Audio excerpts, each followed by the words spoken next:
Hi everyone, it's me, Heidi, with Self Grounded Therapy. And today I really felt inspired around boundaries and talking about them again because I think there are different types of boundaries. So today in this mental health conversation, I'm going to talk about boundaries and the frustrations that we have or could potentially have with having boundaries with other people, and then how we can have boundaries with ourselves internally and what that means, and then how when we deepen into our own internal boundaries, that actually allows us to deepen to stand in an empowered, strong sense of ourselves, which actually can help us have stronger boundaries with other people. So that's kind of the sketch that we've got for this video. See how this goes. So there's this saying that when I have heard it from a therapist that I have had in the past, it has softened and deepened my own body experience. And again and again and again, she would say, boundaries equal love. Boundaries equal love. That, to me, that statement is so deep and so true. And I have really only settled into knowing that boundaries equal love based on what I have done internally. So I've noticed with a lot of people that I have been talking to that when they're working on boundaries with other people, there's kind of this expectation or this belief that when we have boundaries, when we state a boundary to somebody else, that if they don't respect it or they don't honor that boundary, that somehow our boundaries aren't respected, or that we aren't respected, or that we're at fault somehow for that, for other people not respecting their boundary. And then there's all this frustration that comes in because someone is asking or saying clearly, and they're like, as clearly as they can, telling other people what their boundaries are, that it's not okay for you to talk to me that way, or I'm really requesting that you send me a text before you come over to my house, so that you let me know when you're coming over to my house, or that you only stay at my house for 2 hours, and when I ask you to leave, that you leave. Those kinds of things. And that when people don't honor those boundaries, I've noticed that there's a lot of frustration that comes out, that parts of us get really frustrated and annoyed, and then that sometimes sinks into other parts who are so deeply hurt and just struggling to even figure out, how do I even have boundaries? How do I hold boundaries? Why in the world are people not respecting my boundaries? Those types of questions I have noticed are coming up quite a bit, which when those questions come up, it kind of leaves people in this state of being really unsure about how to have boundaries and what that even really means. And what I have found is that when our boundaries are crossed, when we state something clearly, maybe we've got all the skills and we've done what we've been told to do or suggested, like clearly stating the boundaries, saying them again and again and again so that people really understand them. And at some point it just gets exhausting, and we kind of we can crumble sometimes. So when that is going on, my real invitation is to take a U-turn. So instead of focusing so much on what the other person out here is doing, can we turn it inwards and focus on what's happening inside? Can we drop down and to establish boundaries inside so that we can deepen into an empowered space within us? So what does that really mean? Taking this U-turn is something that in internal family systems we talk about a lot, that when we turn inward, when we look at what's happening inside of us with our own parts and our own emotions and our own states and our own thoughts, that we actually have power and we can change what's happening for us. But we do that in a very soft and gentle or caring way. And when I say we, I mean this is the way that I have adopted internal families, and this is the way that I guide people in internal family systems. Is a very soft, gentle, loving space where you get to experience that boundaries equal love for you in a deep, deep, meaningful way. So what this looks like when we're working with our parts, I'm going to use some examples of some of my own parts and how I have worked with boundaries within my own system and how that has allowed me to deepen into my own knowing. So, if you don't know, if you haven't read my website, if you've never watched a video from me before, I have been somebody who lives with suicidal thoughts. So I have suicidal parts, and I have come to deeply respect them and honor them. But I did that through boundaries. So we can, if I think back to when the suicidal thoughts first started, and I didn't have boundaries with my suicidal thoughts. They came up whenever they came up. They hung around for days or hours or weeks. Sometimes I was tormented by them. I struggled with them. I didn't know how to stop them. I didn't know how to get out of them. I was doing everything I could to not act on them. I was telling my therapist about them. Like, I was doing all this stuff and it was helpful to have outside support, and it still didn't necessarily affect what was happening inside. So when I found internal family systems and I was actually able to identify these suicidal thoughts, and I pulled them out of, and unblended with them is what we would call it in internal family systems, and I was able to literally see a being, a part of me that was holding these thoughts, holding this desire to kill myself, and that came from other parts of me who have really strong feelings. So what my therapist, my internal family systems therapist, helped me do in recognizing that boundaries equal love is we gave boundaries to the suicidal part. And what that looked like was first noticing the thoughts and externalizing them and holding it out in front of me, being able to fully see who that part was. And then from a very compassionate and loving space, I let that part of me know if it overwhelms me, if it becomes too intense, that I'm not going to be able to stay with it and I'm going to have to go somewhere else. But I really want to know it.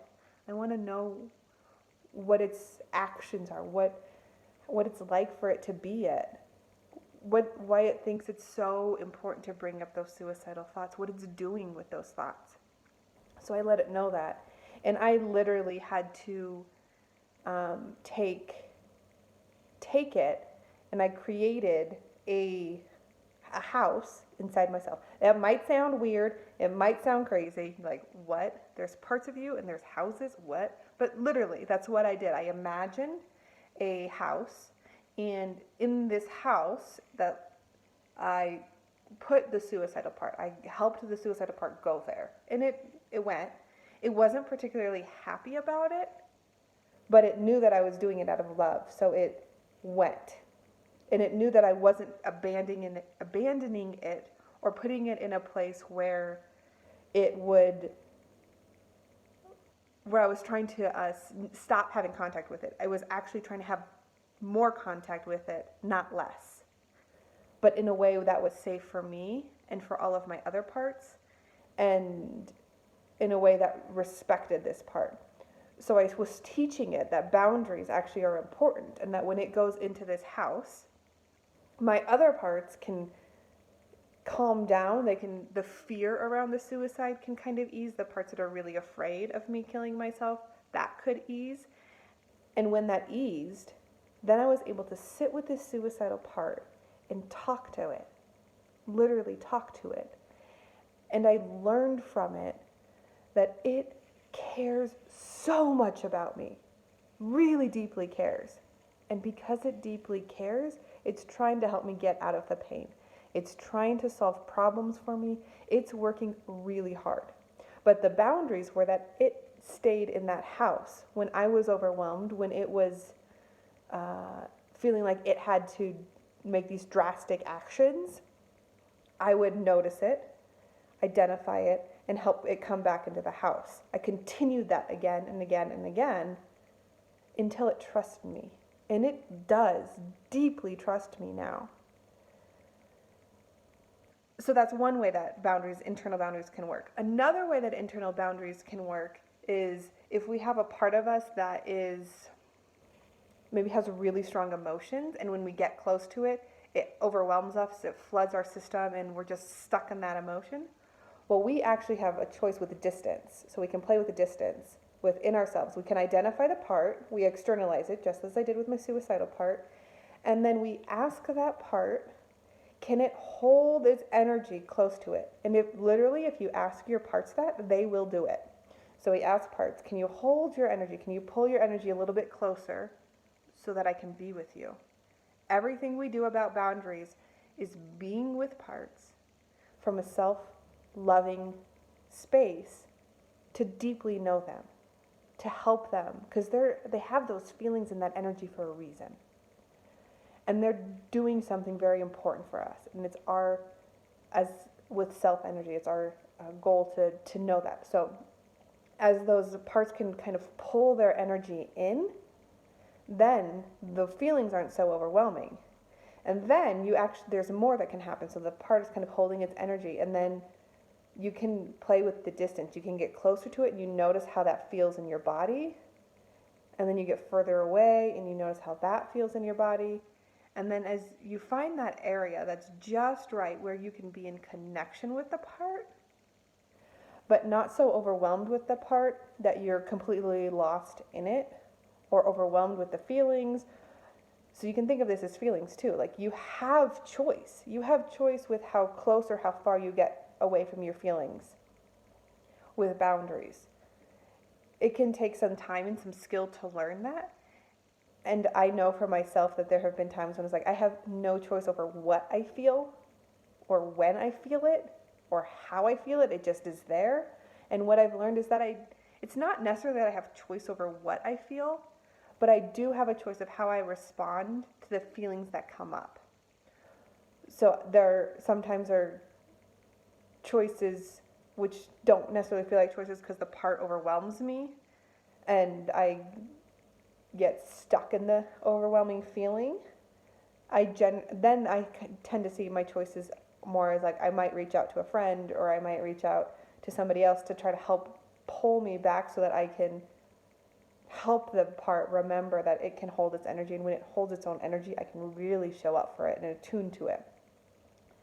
That attuning to your part, to your needs, to your deeper needs, that is boundaries. And that is how boundaries equal love. So those are just two particular examples of ways in which you can have internal boundaries. And what happens when you do this, and you do this again and again and again, when you have this practice, it becomes a practice. And it really is something you have to continue to do. You can do it one time, which is great. But the more times you do it, the more trust you develop within your own self, and the more you are able to actually recognize and notice that when you have these strong feelings, you're not controlled by them, that you actually have some choices. And I also think it's important that you continue to be with these parts and to feel the feelings, to feel their feelings, to know their feelings, and to help them release whatever burdens or whatever they're carrying from the past, because that's when healing happens. And this is not about not feeling your feelings. Feel your feelings. They're so important. And sometimes feeling our feelings for 5 minutes can sometimes allow us to move on with our day.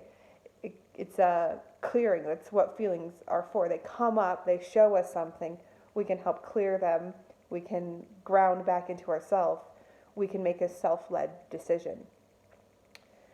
So that's really how you can have a way in which you can deepen into an empowered space within yourself, that you can have knowledge that as you are able to work with your own emotions and your own feelings and your own thoughts in this way of providing boundaries for yourself internally, that you become more grounded and empowered. And when you are in that grounded and empowered space, knowing that you can care for what's happening internally for you, setting external boundaries becomes that much easier, because you can know that I'm grounded and I'm secure in myself. So I can tell that person, I really do not want you to come over unannounced. And if you do come over unannounced, I'm not going to answer the door because I'm doing things and I'm busy in my day. I really would love to see you, and I enjoy when I spend time with you when it's planned. So if you would like to see me, could you please send me a text or send me a call, and we'll schedule a time when we can get together. And then when they show up, you don't answer the door. And you can do that because you feel more grounded in yourself, that you're more aware of the boundaries that you have inside. So it's easier to follow through on external boundaries and to then create relationships in which you have the respect that you want. You have the same kind of internal respect as you have on the external world. And then you choose who you relate with. You have choices in who you are going to be in relationship with and what that looks like. So I hope some of that was helpful. I hope it helped you to see how you have some choices and you have some power within you, and that making this U-turn and actually looking at what's happening inside and creating boundaries inside of yourself is a deep way to respect yourself and to know that boundaries equal love. Would love to hear any comments you have, so please leave comments below. If you haven't subscribed, go ahead and subscribe, turn on notifications so that you can continue to get these videos, and I'm continuously making them, improving them, and having conversations with you. So please leave comments. Let me know what you thought about this. Let me know if that brought anything up for you. Let me know of other conversations you would like to have. I hope you are able to have some boundaries with yourself to learn a little bit more about what's going on inside you.